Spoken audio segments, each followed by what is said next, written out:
Namaskar everyone, I hope all are doing well. So in this session we will discuss the previous year questions of SEET, and this comes in the year of 2015. Okay, so now we are discussing the child development and pedagogy of 2015. Okay, pedagogy of 2015 CDP section में ये सारा questions हम लोग अभी discussion करेंगे CTET का previous year question जो 2015 में आ चुका है. तो फर्स्ट पहले की सेशन स्टार्ट हो ये बोलना चाहती हूँ कि have a very peaceful happy new year. Okay, and merry Christmas in advance.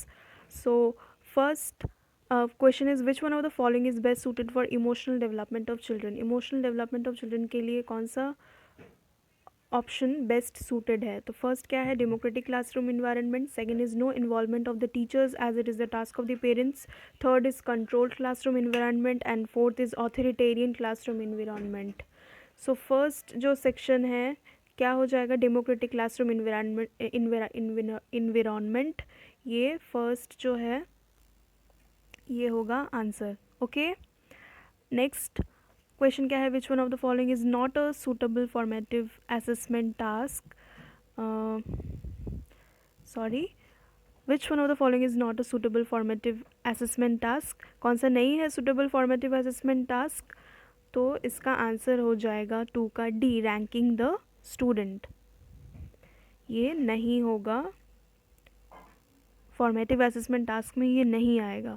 Then third question क्या है, to be an effective teacher it is important to emphasize dictating answers from the book, focus on individual learning rather than group activity, avoid disruption caused due to questioning by students, and be in touch with each and every child. एक अच्छे teacher, एक effective teacher बनने के लिए कौन सा important है? ये चारों ऑप्शन में से. तो इसका आंसर क्या हो जाएगा, D, be in touch with each and every child. हम अगर सारे बच्चों के साथ अगर टच में रहेंगे तो क्या हम अच्छे तरीके से उनके साथ अच्छा रिलेशनशिप बना पाएंगे और उनका जो वीकनेस है वो सब भी जान पाएंगे कहाँ कहाँ. तो थर्ड का हो जाएगा D, be in touch with each and every child. Okay, next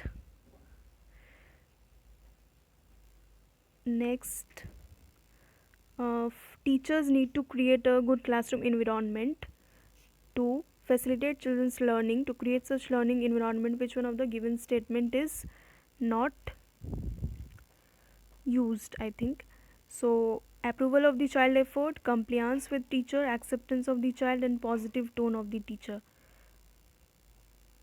अच्छा लर्निंग इन्वायरमेंट बनाने के लिए कौन सा स्टेटमेंट इज़ यूज़ नहीं, चारों ऑप्शन में से कौन सा स्टेटमेंट नहीं यूज़ होता है? तो इसका आंसर क्या हो जाएगा, कंप्लियंस विद टीचर. अब ये कंप्लियंस होता क्या है?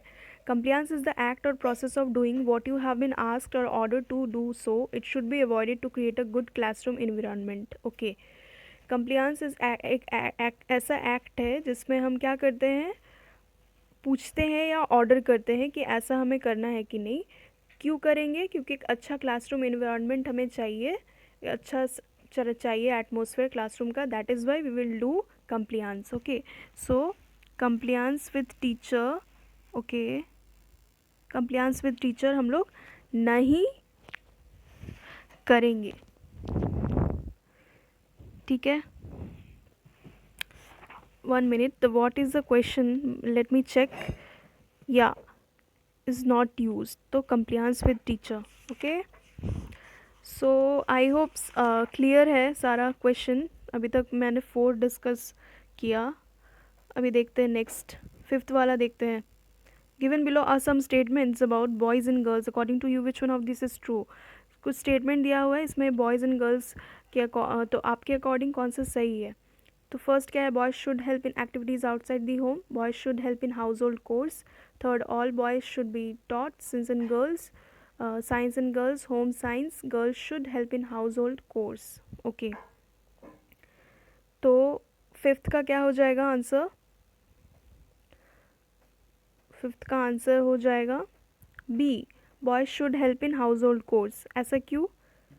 क्योंकि मैक्सिमम क्या है, जेंडर ऐसा इसलिए है क्योंकि जेंडर इनइक्वलिटी है ना, हम लोग अनइक्वल ट्रीटमेंट करते हैं बहुत ज़्यादा. तो इसीलिए ये सब बंद करने के लिए ये बोला जा रहा है कि बॉयज़ को भी हेल्प करना चाहिए घर के कामों में. तो ये है. Then next question, a child's notebook shows errors in writing like reverse images, mirror imaging, etc. Such a child is showing signs of what? एक चाइल्ड के बच्चे के कॉपी में हम क्या देख रहे हैं? रिवर्स इमेजेस देख रहे हैं, मिरर इमेजिंग देख रहे हैं. तो ऐसा क्या शो कर रहा है? उस बच्चे के साथ क्या है? कुछ लर्निंग कुछ प्रॉब्लम है कि क्या है? तो ये 4 ऑप्शन में से क्या होगा answer? So learning disadvantage, learning disability, learning difficulty, learning problem. Learning disadvantage है, लर्निंग डिसेबिलिटी है, लर्निंग डिफ़िकल्टी है कि लर्निंग प्रॉब्लम है? तो सबसे पहले हमें ये जानना है, इसका आंसर हो जाएगा बी. ओके, क्यों होगा बी ये बता रही हूँ अभी. लर्निंग डिसेबिलिटी क्या होता है? एक न्यूरोलॉजिकली बेस्ड प्रोसेसिंग प्रॉब्लम है.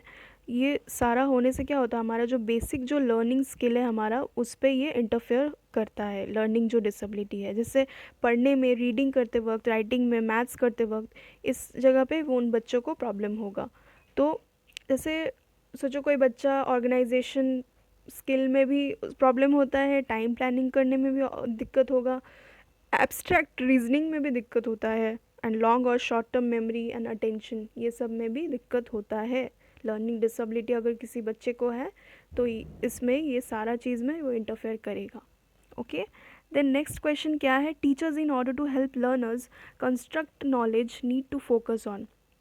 टीचर अगर हेल्प करना चाहता है जो लर्नर्स को, तो नॉलेज कंस्ट्रक्ट करता है, तो किन बातों पे उनको फोकस करना चाहिए टीचर्स को? तो फर्स्ट क्या है? Making sure the learner memorises everything, scores marks obtain by the learner, involving the learner for active participation, mastering learning of concept by the learner. तो टीचर को क्या करना चाहिए? इन्वॉल्व करना चाहिए लर्नर को एक्टिवली पार्टिसिपेट करने के लिए. इससे क्या होगा? बच्चा खुद का नॉलेज खुद कंस्ट्रक्ट करेगा, एंड जो गोल है पार्टिसिपेशन का इंक्रीजिंग, वो हर एक बच्चा हर एक वे में जैसा हो पाए पार्टिसिपेट करेगा सेम रेट में. या तो हम ये करेंगे, या तो क्या करेंगे, ऐसा इन्वायरमेंट बनाएंगे जहाँ पे सारे पार्टिसिपेंट को इक्वल अपॉर्चुनिटी मिले to learn, and in which the class explores issues and ideas in depth from a variety of viewpoints. Okay, I hope clear, ये सारा क्वेश्चंस क्लियर है. नेक्स्ट क्वेश्चन क्या है? Giftedness from teacher's point of view is a giftedness from a teacher's point of view is a combination of what? High ability, high creativity, high commitment, high motivation, high commitment, high talent, high ability, high talent, high commitment, high talent, high creativity, high memory. क्या होगा giftedness? Giftedness होता क्या है? ऐसे individual है gifted individual who demonstrate outstanding levels of aptitude, okay, और competence in one or more domains. Domains include any structured area of activity with its own symbol system. Example mathematics हो गया, music हो गया, language हो गया. कोई भी चीज़ों में कोई स्किल में, पेंटिंग, डांस, स्पोर्ट्स में बहुत ज़्यादा अच्छा होगा, वो सारे मतलब बहुत ज़्यादा एक्सपर्ट होंगे, वैसे बच्चे को बोला जाता है gifted individual. Okay, so first हो जाएगा high ability, first option, high ability, high creativity, high commitment. Okay, या नेक्स्ट क्या है? According to NCF 2005 errors are important because. Errors क्यों इम्पॉर्टेंट है अकॉर्डिंग टू NCF 2005? क्यों है इम्पॉर्टेंट? क्योंकि क्या होगा चारों ऑप्शन में से? क्योंकि they provide an insight into the child's thinking and help to identify solution. अगर कोई बच्चा सोच पाता है, मतलब आउट ऑफ द बॉक्स, तो ये अच्छा है ना उस बच्चे के लिए. एरर भी इसीलिए होता है. ओके, सॉल्यूशन अच्छे तरीके से वो आइडेंटिफाई कर पाएगा तब. नेक्स्ट क्या है? Out of the box thinking is related to, हाँ अभी आउट ऑफ द बॉक्स बोल रहे थे, वही आ गया. Is related to consistent thinking, memory based thinking, divergent thinking, convergent thinking. क्या हो जाएगा? Divergent thinking. Thinking outside the box मतलब थिंकिंग बियॉन्ड द बॉक्स. एक मेटाफर है, उसका मतलब क्या है? This is a metaphor that means to think differently, जो अलग तरीके से हम लोग सोचते हैं, अनकन्वेंशनली और from a new perspective. Okay, नए तरीके से जो सोचना जिसको बोलते हैं। तो this phrase often refers to divergent और creative thinking. Okay, so 10C, divergent thinking, out of the box thinking. Divergent है ना, डाइवर्स एरियाज में हम लोग सीखेंगे। Then the assessment of students can be used, okay, the assessment of students can be used by teachers in teaching to develop insight into. जो assessment लेता है बच्चा लोग, उसको टीचर लोग यूज़ कर, teacher can use in teaching to develop insight into. Okay, तो इसका आंसर क्या हो जाएगा? Changing the teaching approach according to the learners need. Okay, C.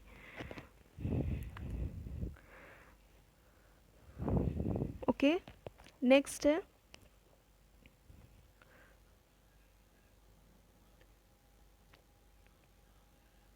learning experience should be planned in a manner so as to make learning meaningful. Which of the given learning experience does not facilitate meaningful learning for the children? Okay, इस तरीके से plan किया जाना चाहिए learning experience, learning को meaningful बनाया जाए। तो कौन सा ऑप्शन, मतलब लर्निंग एक्सपीरियंस फैसिलिटेट नहीं करता है मीनिंगफुल लर्निंग को? ओके, नहीं होता है, मीनिंगफुल लर्निंग नहीं हो पाता है। कौन सा ऑप्शन करेक्ट होगा?